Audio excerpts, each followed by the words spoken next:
ملک صفدر حیات صاحب کے نیو کیس کے ساتھ میں حاضر ہوں۔ امید کرتی ہوں کہ پچھلے تمام کیسز کی طرح یہ کیس بھی آپ کو پسند آئے گا، اور پسند آئے تو چینل کو سبسکرائب کریں اور اپنے کمنٹ دینا ہرگز مت بھولیے گا، اور ساتھ میں بیل کے آئیکن کو بھی لازمی سے پریس کریں تاکہ آپ کو آنے والی ہر نیو ویڈیو کا نوٹیفیکیشن ملتا رہے۔ تو چلیے سنتے ہیں آج کا نیو کیس۔ کوتابی۔ میں نے سنا ہے کہ 6 سال پہلے آپ کی بیٹی اچانک غائب ہو گئی تھی۔ اس نے گہرا سانس لیا، بولی، یہ داغ ہمارے مقدر میں لکھا تھا سو لگ گیا، اب اس بات کے ذکر سے کیا حاصل؟ اس عرصے میں آپ کی بیٹی نے آپ کے ساتھ کوئی رابطہ قائم نہیں کیا، کوئی خط، کوئی پیغام وغیرہ؟ اس نے جواب دینے میں تھوڑا سا تامل کیا، پھر بولی، مجھے 2-3 مرتبہ اس کا پیغام ملا تھا۔ اس نے اپنے بارے میں کوئی تفصیل نہیں بتائی، صرف اتنا پیغام بھیجا تھا کہ وہ اپنے گھر میں خوش ہے۔ آپ کو یہ تو معلوم ہوگا کہ اس نے شادی کر لی تھی؟ اس بارے میں بھی ہمیں کوئی تفصیل نہیں معلوم، بس اندازہ ہے کہ شادی کر لی ہوگی۔ یہ بھی نہیں پتا کہ وہ کس شہر میں رہتی ہے، اللہ اسے جہاں رکھے خوش رکھے۔ میں نے اندازہ لگایا کہ وہ کچھ چھپانے کی کوشش کر رہی تھی۔ آپ کے محلے میں ایک شخص لیاقت علی رہتا تھا؟ میں نے کہا، میں نے سنا ہے کہ وہ 6 سال پہلے روپوش ہو گیا تھا۔ چند روز پہلے ہمیں بستی کے باہر اس کی لاش ملی ہے، کسی نے اسے قتل کر دیا ہے۔ اس کا رنگ سفید پڑ گیا۔ بولی، ہاں سنا تو ہے، کہتے ہیں وہ ملک سے باہر چلا گیا تھا۔ اسی لمحے ایک فربا اندام بوڑھا شخص کمرے میں داخل ہوا۔ اس نے داڑھی رکھی ہوئی تھی اور پیٹ باہر نکلا ہوا تھا۔ عشرت بیگم، تم اندر جاؤ، اس نے آتے ہی کہا، اور پھر میری طرف دیکھتے ہوئے بولا، جی۔ اس کی تیوری چڑھی ہوئی تھی، وہ ہنسا برم معلوم ہوتا تھا۔ آپ کس سلسلے میں مجھ سے بات کرنا چاہتے ہیں؟ میرا نام ملک صفدر حیات ہے، میں نے کہا، میں اس علاقے کا تھانے دار ہوں۔ اچھا جی، تھانے دار صاحب، کیا آپ مجھے گرفتار کرنے آئے ہیں؟ وہ بوڑھا آدمی تھا مگر بڑا اوکھا بول رہا تھا۔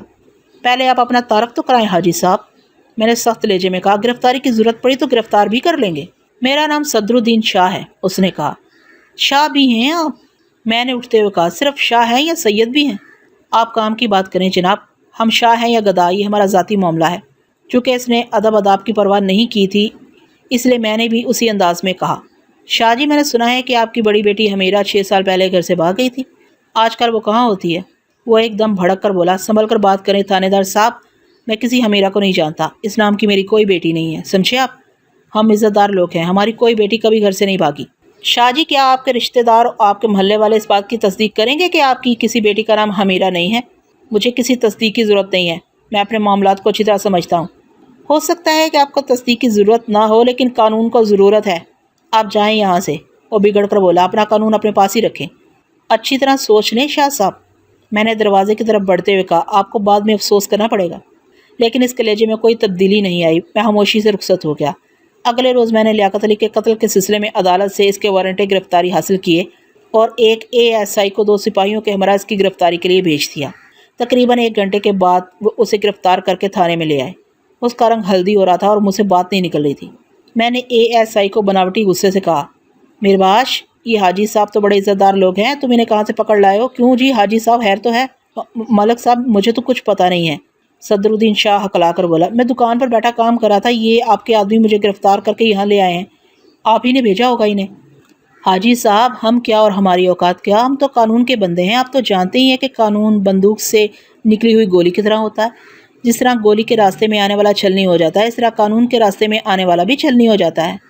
میں نے ASI سے کہا، میرباش، حاجی صاحب کو ہتھ کڑی اتار دو، حاجی صاحب کی ہتھ کڑی اتار دو اور انہیں ٹھنڈا پانی پلاؤ۔ ASI نے صدر الدین کی ہتھ کڑی اتار دی اور ایک سپاہی پانی لے آیا۔ صدر الدین نے ایک ہی سانس میں گلاس خالی کر دیا اور بولا، ملک صاحب، مجھے افسوس ہے کہ کل آپ کے ساتھ کچھ نرم گرم بات ہو گئی تھی۔ بیٹھیں، میں نے کرسی کی طرف اشارہ کیا۔ نرم گرم باتیں تو چلتی رہتی ہیں۔ میں نے میز پر رکھے ہوئے کاغذات کا جائزہ لیا۔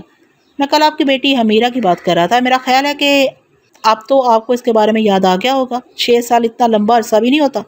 اس دفعہ اس نے میری بات سمجھنے میں کوئی دیر نہیں لگائی، بولا، ہاں وہ بدبخت میری ہی بیٹی ہے، 6 سال پہلے گھر سے بھاگ گئی تھی، اگر وہ میرے ہاتھ آ جاتی تو میں اس کے ٹکڑے کر دیتا۔ میں نے کہا، حاجی صاحب، شکل و صورت سے تو آپ بڑے شریف نظر آتے ہیں، مگر باتیں آپ کافروں والی کر رہے، کچھ خوف خدا کریں۔ وہ کانوں کو ہاتھ لگاتے ہوئے بولا، میں تو خدا اور رسول صلی اللہ علیہ وآلہ وسلم کے حکم کے خلاف ایک قدم بھی نہیں اٹھاتا، میری تو ہر وقت یہی دعا ہے، خدا میرا انجام بخیر کرے۔ حاجی صاحب، یہ بتائیں کہ خدا نے ماں باپ کو یہ کب اجازت دی ہے کہ وہ اولاد کی کسی غلطی پر اسے قتل کر دیں یا ٹکڑے ٹکڑے ہی کر دیں؟ لو جی، آپ بھی کمال کرتے ہیں، آخر غیرت بھی تو کوئی چیز ہوتی ہے۔ غیرت خدا کے حکم کی نافرمانی میں ہے یا فرما برداری میں؟ میں نے کب کہا کہ خدا کی نافرمانی کرنا چاہیے؟ اس نے کہا، بس آدمی کو بغیرت نہیں ہونا چاہیے۔ قبلہ، یہی تو میں پوچھ رہا ہوں، میں نے کہا، خدا نے ماں باپ کو کہاں یہ اجازت دی ہے کہ وہ اولاد کی کسی غلطی پر اسے جان سے مار ڈالیں؟ یہ تو زمانہ جاہلیت کی باتیں ہیں کہ باپ چھوٹی غیرت کا مظاہرہ کرتے ہوئے بیٹی کو زندہ زمین میں گاڑ دیتا تھا۔ یہ تو جہالت و بغیرتی کی بات ہے۔ لیکن ملک صاحب، لڑکی کا گھر سے بھاگ جانا بھی تو بغیرتی کی بات ہے۔ یہ ایک الگ مسئلہ ہے، لیکن قتل کی اجازت پھر بھی نہیں ہے۔ ماں باپ کو چاہیے کہ اپنی ہمت اور طاقت کے مطابق شریعت کے بتائے ہوئے طریقے کے اندر رہتے ہوئے اولاد کی تربیت کریں۔ اگر اس کے باوجود اولاد نہ سمجھے تو پھر ان کا معاملہ خدا پر چھوڑ دینا چاہیے۔ اس معاملے میں تلوار اور بندوق اٹھانے کی اجازت نہیں ہے۔ وہ کچھ قائل ہو کر بولا، ملک صاحب، میں سیدھا سادہ مسلمان ہوں، اتنا علم نہیں جانتا۔ اچھا ہوا آپ نے میری آنکھیں کھول دی، مگر سچ پوچھیں تو اس لڑکی نے ہمیں کہیں منہ دکھانے کے قابل نہیں چھوڑا۔ میرا خیال ہے کہ غلطی آپ کی بھی ہے۔ میں نے سنا ہے کہ آپ اس کی پسند کی شادی میں روک بن رہے تھے۔ وہ ایک عیالدار شخص سے شادی کرنا چاہتی تھی، اس نے کہا۔ میں کیسے اس بات کی اجازت دے دیتا؟ مجھے معلوم ہوا تھا کہ حمیرہ سے چھوٹی لڑکی کی شادی پہلے ہو گئی تھی، اور جو بھی رشتہ آتا تھا وہ چھوٹی لڑکیوں کے لیے آتا تھا، حمیرہ کو کوئی نہیں پوچھتا تھا۔ اس بات نے اسے نفسیاتی طور پر بدل کر رکھ دیا تھا۔ حاجی صاحب، میں نے سنا ہے کہ آپ نے حمیرہ سے چھوٹی والی کی شادی پہلے کر دی تھی۔ ہاں، اس کا رشتہ پہلے آ گیا تھا، اس لیے ہم نے پہلے ہی شادی کر دی۔ یہ آپ نے غلطی کی تھی، آپ کو کم از کم حمیرہ کی منگنی ضرور کر دینا چاہیے تھی۔ جب چھوٹی کی شادی پہلے ہو جائے تو لوگ یہ سمجھنے لگ جاتے ہیں کہ بڑی میں کوئی نقص ہے۔ اس بات نے حمیرہ کو مایوس کیا ہوگا۔ دوسری شادی کوئی بری بات نہیں ہے، یہ تو سنت رسول صلی اللہ علیہ وآلہ وسلم ہے۔ اگر آپ حمیرہ کو شادی شدہ شخص سے شادی کرنے کی اجازت دے دیتے تو اتنی رسوائی ہرگز نہ ہوتی جتنی اس کے بھاگ جانے سے ہوئی ہے۔ وہ کچھ نہیں بولا، سر جھکا کر سوچنے لگا۔ میں نے اصل موضوع کی طرف آتے ہوئے کہا، آپ کو یہ بات تو یقیناً معلوم ہوگی کہ حمیرہ اسی محلے کے رہنے والے ایک شخص کو پسند کرتی تھی۔ بعض گواہوں سے یہ اندازہ ہوتا ہے کہ دونوں نے کسی دوسرے علاقے میں جا کر شادی کر لی تھی۔ اس شخص کا نام لیاقت علی تھا۔ اس کی بیوی رحمت بی بی اپنی 2 بیٹیوں کے ساتھ آپ کے محلے میں رہتی ہے۔ چند روز پہلے اسے لیاقت علی کا خط ملا تھا کہ وہ واپس آ رہا ہے، لیکن یہاں پہنچتے ہی کسی نے اسے قتل کر دیا اور آپ کو اسی قتل کے سلسلے میں گرفتار کیا گیا ہے۔ اس کے چہرے پر جو تھوڑا بہت اعتماد نظر آنے لگا تھا وہ ایک بار پھر غائب ہو گیا۔ یہ آپ کیا کہہ رہے ہیں ملک صاحب؟ میرا لیاقت علی کے قتل سے کوئی واسطہ نہیں ہے، مجھے تو پتہ ہی نہیں تھا کہ وہ واپس آ رہا ہے۔ حاجی صاحب، اگر آپ یہ کہیں کہ آپ کی اس سے کوئی دشمنی نہیں تھی یا آپ یہ نہیں جانتے تھے کہ حمیرہ نے اس کے ساتھ شادی کی ہے تو میں یہ بات کبھی نہیں مان سکتا۔ آپ یہ بات یقیناً جانتے تھے اور آپ کے دل میں اس کے لیے عناد بھی تھا، اس لیے ہمارا آپ پر شک کرنا تعجب کی بات نہیں ہے۔ آپ کے بیٹے کتنے؟ 2 بیٹے ہیں۔ ایک کو آپ گھر میں دیکھ چکے ہیں، وہ کالج میں پڑھتا ہے۔ دوسرا اس سے بڑا ہے، وہ 8 جماعتیں پڑھا ہوا ہے، وہ میرے ساتھ دکان پر کام کرتا ہے، اس کا نام حفیظ الدین ہے۔ اپنے بیٹوں کے بارے میں آپ کا کیا خیال ہے؟ وہ بھی ایسی حرکت نہیں کر سکتے ملک صاحب، آپ یقین کریں ہمارا لیاقت علی کے قتل سے کوئی تعلق نہیں ہے۔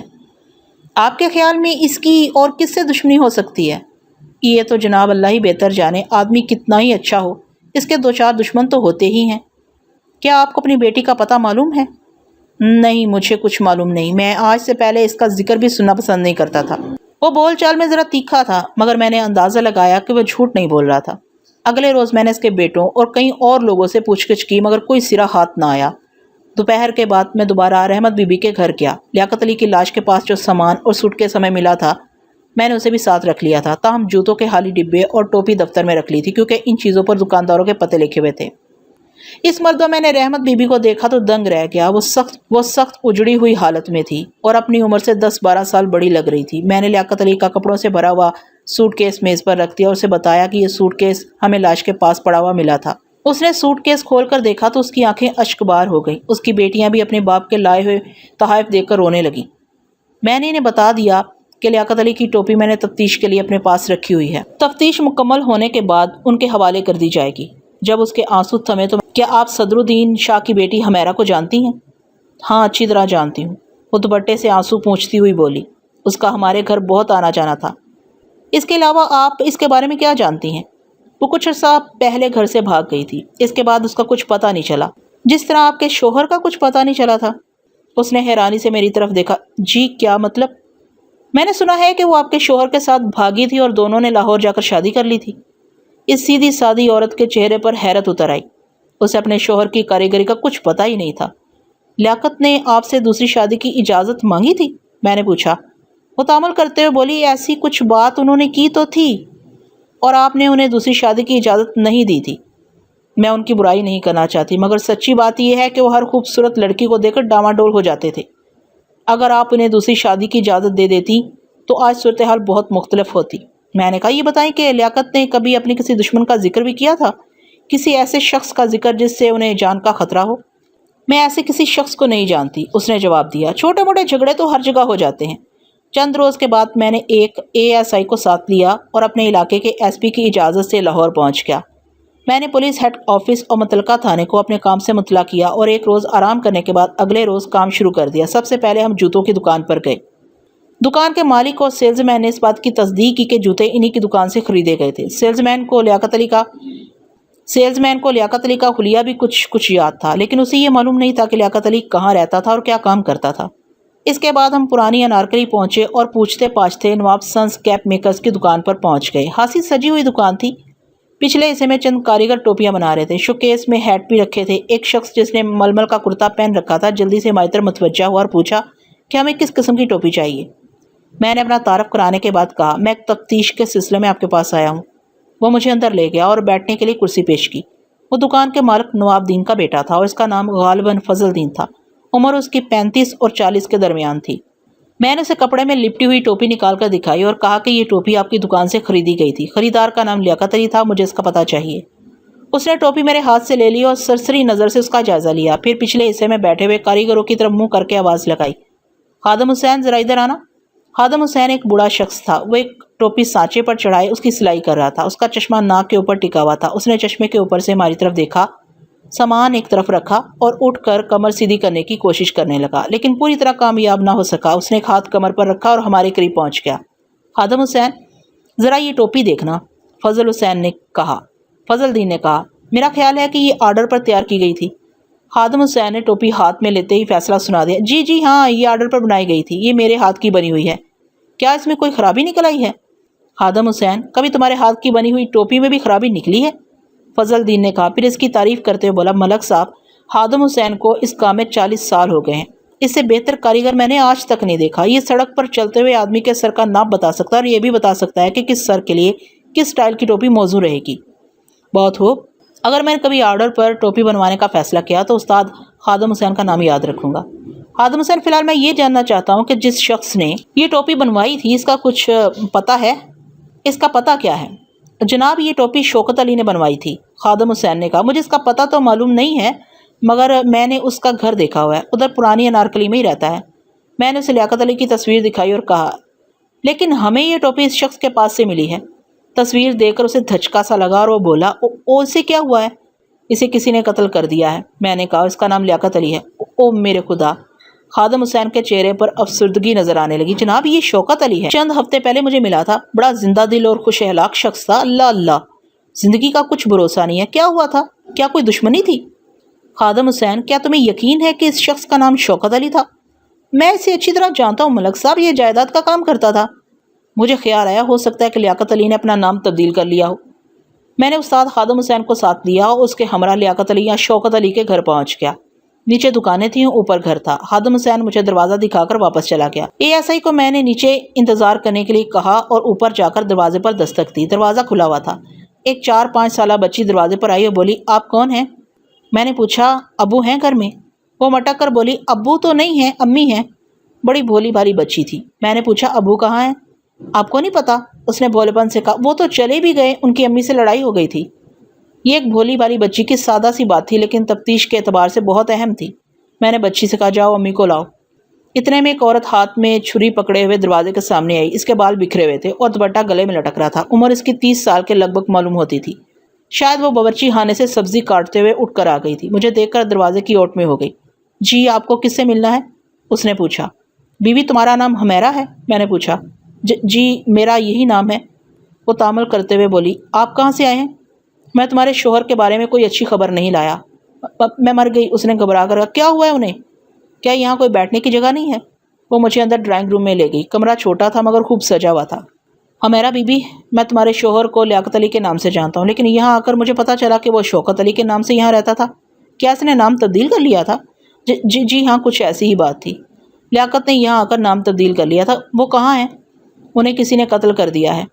یہ خبر سن کر اس پر سختہ سا طاری ہو گیا۔ وہ آہستہ آہستہ صوفے پر بیٹھ گئی اور خود کلامی کے انداز میں بولی، مجھے معلوم نہیں تھا کہ وہ اس حد تک آگے بڑھ جائیں گے۔ حمیرہ بی بی، تمہارے خیال میں یہ حرکت کس کی ہو سکتی ہے؟ میں نے پوچھا۔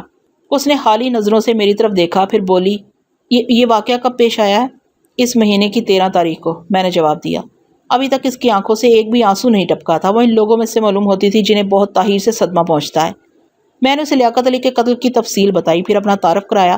باہر صحن میں 2 بچے کھلونوں سے کھیل رہے تھے۔ ایک تو وہی لڑکی تھی جس نے دروازہ کھولا تھا، اور دوسرا ایک 2-2.5 سالہ بچہ تھا۔ دونوں نے صاف ستھرے کپڑے پہن رکھے تھے اور بہت پیارے بچے تھے۔ میں نے حمیرہ سے پوچھا، یہ تمہارے بچے ہیں؟ وہ منہ سے کچھ نہیں بولی، صرف اس بات میں سر ہلا دیا، ایک شخص کی موت سے 2 گھر برباد اور 4 بچے یتیم ہو گئے تھے۔ اس کا سبب وہ غیرت جاہلیت تھی جو کسی متعدی بیماری کی طرح ہمارے معاشرے سے چمٹی ہوئی ہے۔